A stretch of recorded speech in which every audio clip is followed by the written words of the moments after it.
Hello dear, welcome back to YouTube channel medical nursing. माय डियर, आज के वीडियो में आप सभी जैसा कि जानते हैं कि यहाँ पे जीएनएम हो, एएनएम हो, स्टाफ नर्स हो, सीएचओ हो, नर्सिंग ऑफिसर हो, कोई भी आप नर्सिंग मेडिकल का कंपटीशन के तैयारी कर रहे हैं तो आपके लिए यह प्लेटफॉर्म बहुत बेहतर है। यहाँ पे डेली बाई 20 से 25 क्वेश्चन आपको क्यूज के तौर पर मिल जाएगा, या कहें तो तैयारी के तौर पे आपको डेली बाय डेली मिलेंगे। तो अगर आप यहाँ पे आते हैं तो इस क्यूज के साथ में आपको नॉलेज भरा topic wise, concept wise video भी आपको मिलता है। ठीक है, तो आइए पढ़िए और अपना उज्जवल भविष्य बनाइए, मैं यही कहूँगा। बाकी चलिए आज के इस 9वें वीडियो में, जो कि क्यूज का यह 9वां वीडियो है, आज हम लोग 25 क्वेश्चन टोटल करने वाले हैं और एक क्वेश्चन आप लोग के लिए मैं होमवर्क के रूप में रखने वाला हूं। तो चलिए शुरू करते हैं। सबसे पहला प्रश्न है माय डियर, आपके सामने में है प्रश्न। कहता है कॉर्निया के इन्फ्लामेशन को क्या कहते हैं। जो कॉर्निया होता है आँख का, उस आँख के कॉर्निया के इन्फ्लामेशन आप लोग समझ रहे होंगे। इन्फ्लामेशन का मतलब मैं बता देता हूँ। इन्फ्लामेशन या तो इन्फेक्शन से हो सकता है, या चोट लगने से हो सकता है, ट्रॉमा से हो सकता है। इसमें होता है कि आपके जहाँ भी इन्फ्लामेशन होता है उस जगह सूजन पैदा होगा, ठीक है, दर्द होगा, ठीक है, वहाँ पे लाल हो जाएगा जगह हुआ, ठीक है, और इस प्रकार से यह जो है इन्फ्लामेशन के अंदर आ जाता है। ठीक है, तो अगर केराइटिस कॉर्निया के इन्फ्लामेशन को हम लोग क्या बोलेंगे, केराइटाइटिस बोलते हैं। क्या बोलते हैं? केराटाइटिस बोलते हैं, याद रखिएगा। ओके ना। चलिए 2 नंबर है माय डियर, यहाँ पे देख लीजिए डेक्रायोसाइटिस। ठीक है, देख लीजिए डेक्रायोसाइटिस। ठीक है, डेक्रायोसाइटिस इसका मतलब होता है कि यह जो है जो लैक्रिमल ग्लैंड होता है उसका इन्फ्लामेशन को डेक्रियोसाइटिस बोलते हैं। ठीक है, डेक्रियोसाइटिस बोलते हैं। ठीक है ना। ये देखिए मैं आपको बता देता हूँ, जिसके लास्ट में आइटिस लगा आ जाए समझ जाइएगा वह इन्फ्लामेशन को दर्शाता है। देख सकते हैं यहाँ आइटिस लगा है ना, आइटिस सफिक्स होता है, यह किसी भी चीज़ के साथ अगर लगा आ जाएगा समझ लीजिएगा कि यह इन्फ्लामेशन को दर्शाता है। ओके, चलिए तो यह जो है देख लीजिए डेक्रायोसाइटिस जो होता है यह आई का इन्फ्लामेटरी डिजीज है। यह आई का ही डिजीज है लेकिन लैक्रिमल ग्लैंड का है। ठीक है ना। चलिए नेक्स्ट है माय डियर, तीसरे नंबर का यहाँ पे आप लोग को देखने को मिलेगा।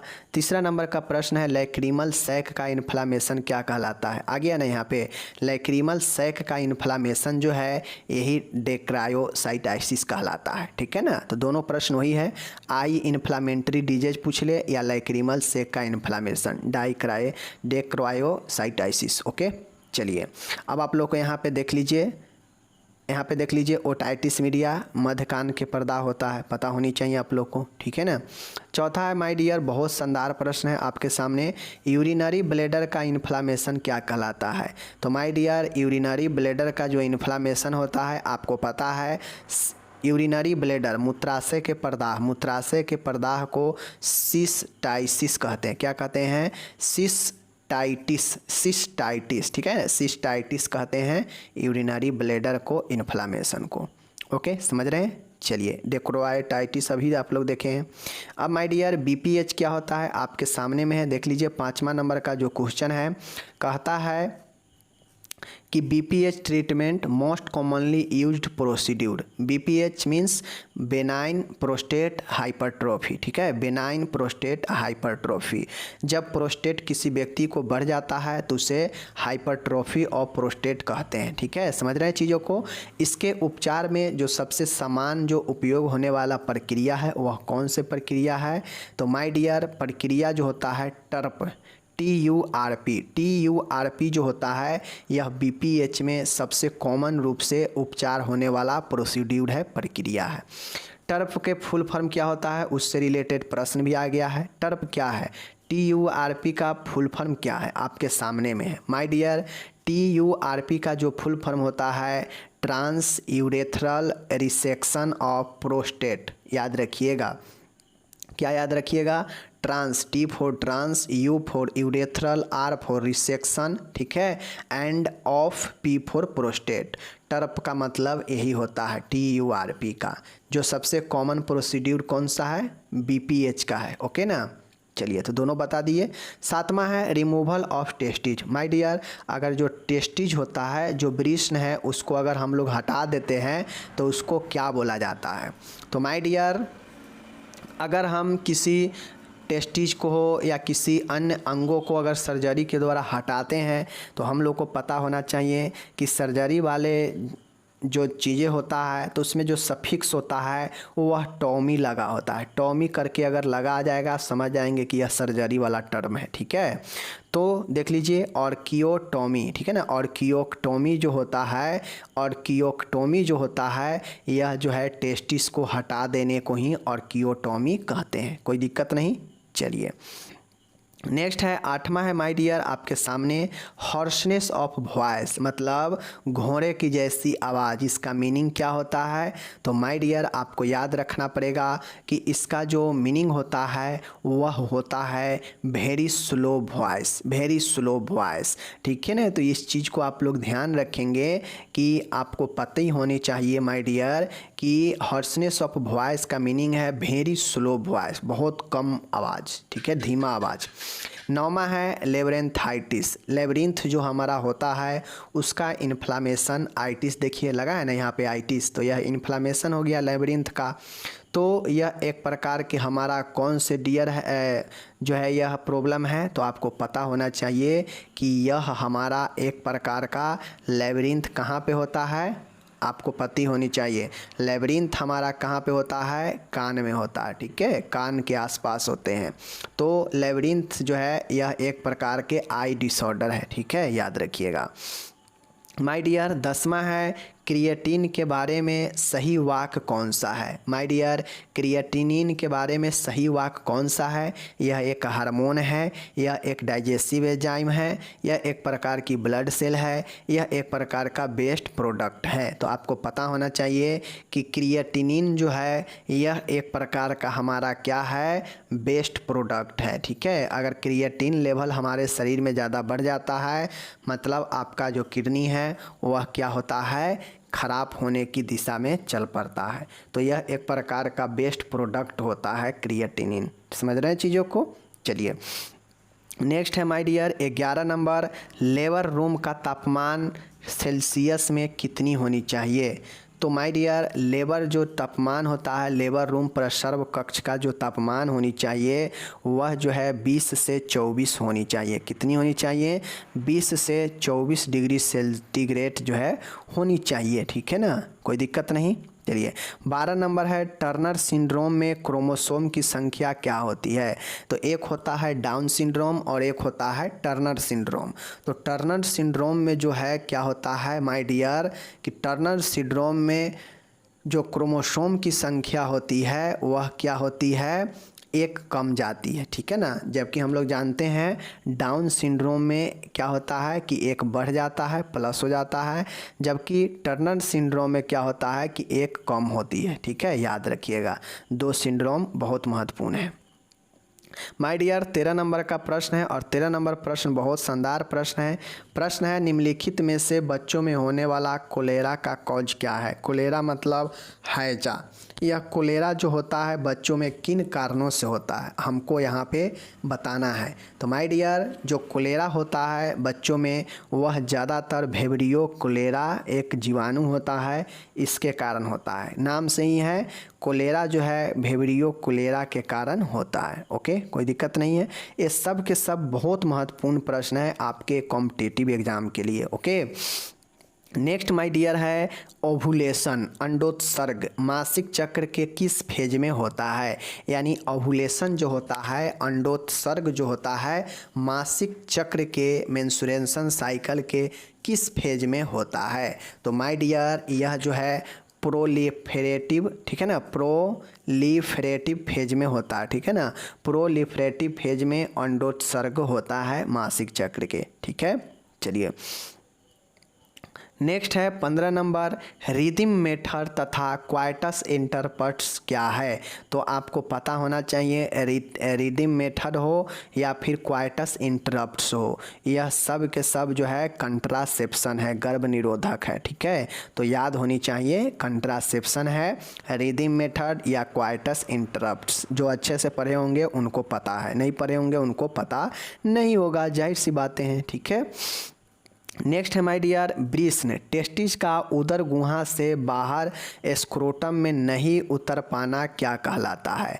माय डियर, अगर किसी बच्चा में जन्म लिया और उसका अगर टेस्टिस जो है उदर गुहा में ही फंसा है, स्क्रोटम मतलब जो वृषण कोश होता है जहाँ पे टेस्टिस रहता है, अगर वहाँ पे नहीं आ पाता है जन्म के बाद बहुत समय तक, तो जो है हम इसे क्या बोलेंगे, क्रिप्टोकिडिज्म बोलते हैं। क्रिप्टोकिडिज्म एक प्रकार का ऐसा रोग होता है जो क्या होता है कि जो वृषण जो होता है उदर गुहा से जो टेस्टिज होता है वह इस वृषण में नहीं आ पाता है। ठीक है, वह जो है उदर गुहा में ही रहता है, स्क्रोटम में नहीं आता है, जिसे हम लोग क्रिप्टोकिडिज्म बोलते हैं। ठीक है, कोई दिक्कत नहीं। चलिए 17 नंबर का प्रश्न है माय डियर कि दर्द से निवारण देने वाली दवा को क्या कहते हैं। वैसा दवाई जो दर्द से राहत दे, क्या वह एनाल्जेसिक है, एनेस्थेटिक है, ठीक है, एंटीबायोटिक है या डायूरेटिक है। तो माय डियर,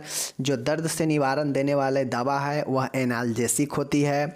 एनेस्थेटिक दवाइयाँ बेहोशी के लिए आता है। एंटीबायोटिक यह जो है संक्रमण के लिए आता है। और डायूरेटिक बीपी को कम करने के लिए, ठीक है, सूजन को कम करने के लिए, मूत्र में वृद्धि करता है। ठीक है, तो ये चीज़ें हो गए आपके। नेक्स्ट है, यहाँ पे आंसर दिया गया है 18 नंबर है, HS का मतलब क्या होता है। तो माय डियर, सोते समय, बेड टाइम, हर घंटे, एवरी आवर, हर 8 घंटे, एवरी 8 आवर, ठीक है, दिन में 2 बार, ट्यूसडे डे। तो माय डियर, ट्यूसडे डे का BD भी हम लोग बोलते हैं, दिन में 2 बार, ठीक है, बोथ इन डाइस। उसके बाद सोते समय को हम लोग होरा सोमनी HS भी बोलते हैं। तो ए आंसर हो जाएगा इसका राइट। ओके ना। 19 नंबर का है माय डियर, 1 लीटर में कितने मिली होते हैं, यानी कितने ml होते हैं। तो आप लोग को पता है क्या 100 ml में 1 लीटर होता है, 1500 ml में, 1000 ml में या फिर 10 ml में। तो माय डियर, कल हमने डेसीलीटर वाला बताया था कि आप लोग को पता होनी चाहिए। ठीक है ना। तो आज हम बताने वाले हैं कि 1 लीटर जो है वह 1000 ml के बराबर होता है। ठीक है, याद रखिएगा, ये सब यूनिट पूछता है एग्ज़ाम में आपको, इसी समय बच्चा सब फंस जाता है। ठीक है ना। ब्लड प्रेशर रिकॉर्ड करते समय सुनाई देने वाली ध्वनि है। तो माय डियर, भीज, मरमर, क्रेकल, ये सब के सब इस आपका गलत आंसर है। ठीक है, राइट आंसर क्या है, तो जो क्रोट कॉफ होता है, जो क्रोट कॉर्फ होता है, इसे कॉर्स कॉफ भी कहते हैं, यह ब्लड प्रेशर रिकॉर्ड करते समय सुनाई देने वाला ध्वनि होता है। अगर आप किसी को ब्लड प्रेशर मापते हैं तो उस समय जो आवाज़ आता है वह कोर्स कॉफ यानी क्रोट कॉफ ही होता है। ओके ना। 21 है, 1 ओंस बराबर होता है कितने ml के, यानी कितने मिली के। तो 1 ओंस जो होता है वह 30 मिली के बराबर होता है, याद रखिएगा, बहुत महत्वपूर्ण है। ठीक है। 22 नंबर है माय डियर, कहता है समान वयस्क का जो है समान शारीरिक तापमान कितना होता है। एक एवरेज एडल्ट व्यक्ति में शारीरिक तापमान कितने होते हैं, 96 Fahrenheit, 98.6 Fahrenheit, 98 degree Fahrenheit, 96.6 Fahrenheit. तो माय डियर, इसका राइट आंसर बी नंबर हो जाएगा, 98.6 फ़ारेनहाइट एक समान व्यक्ति में। ओके।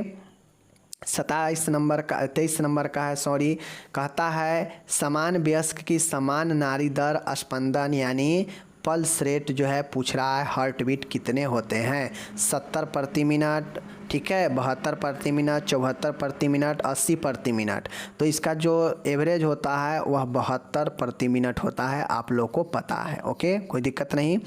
24 नंबर का है समान वयस्क की समान श्वसन गति कितनी होती है। अब हमसे श्वसन रिस्पायरेशन का भी जो है गति पूछ रहा है 12 पर मिनट, 14 पर मिनट, 16 पर मिनट, 18 पर मिनट। तो व्यस्क समान में 16 पर मिनट जो है इसका राइट आंसर होगा। ऐसे 16 से लेकर 20 तक ये जो है नॉर्मल ही होता है, लेकिन एवरेज सिंगल पूछेगा तो 16। ठीक है, ये समझ गए। अब हम लोग चलते हैं 25 नंबर। कहता है थर्मामीटर में तापमान का निम्न स्तर, मतलब सबसे निचला स्तर तापमान में कितना होता है थर्मामीटर का। तो माय डियर 95 फ़ारेनहाइट, 96, 96.8, 97 फ़ारेनहाइट। तो इसका right answer option number A होगा 95 फ़ारेनहाइट। 95 फ़ारेनहाइट सबसे लो टेम्परेचर होता है आपके थर्मामीटर में। ओके, 26 नंबर है और बहुत शानदार प्रश्न है। थर्मामीटर में तापमान का उच्च स्तर कितना होता है। लो वाला पता हो गया, तो उच्च वाला पूछ रहा है 107 फ़ारेनहाइट, 108, 109 एंड 110। तो माय डियर इसका राइट आंसर भी 110 फ़ारेनहाइट ही होगा। ये जो टेम्परेचर नापने वाला थर्मामीटर है उसमें हाईएस्ट 110 फ़ारेनहाइट टेम्परेचर होते हैं। ठीक है, तो इस प्रकार से मैंने आपको कुल आज 26 प्रश्न बताया। यह एक प्रश्न जो 26वां था आप सभी के लिए होमवर्क के तौर पे था, बट मैंने बता दिया कल से एक प्रश्न होमवर्क में भी देंगे जो कि आप अपने खोज कर पढ़ कर लाइएगा उससे। ठीक है, तो इस प्रकार से हमारा 9वां क्यूज या 9वां वीडियो ऑब्जेक्टिव क्वेश्चंस का समाप्त होता है। इसी प्रकार से अगर आप चाहते हैं कि हाँ डेली बाय डेली वीडियो आए तो हमें सपोर्ट कीजिए और ग्रुप में सभी ग्रुप में फैला दीजिए, शेयर कर दीजिए। और यह सभी प्रश्न ऐसा नहीं है कि 2023 में एग्ज़ाम होगा तो यहीं पे फ़ायदा आएगा। कभी भी एग्ज़ाम होगा तो यह सभी के सभी प्रश्न आपके लिए बहुत उपयोगी साबित हो सकते हैं। ओके, चलिए मिलेंगे अगले वीडियो में। धन्यवाद, टेक केयर, बाय बाय।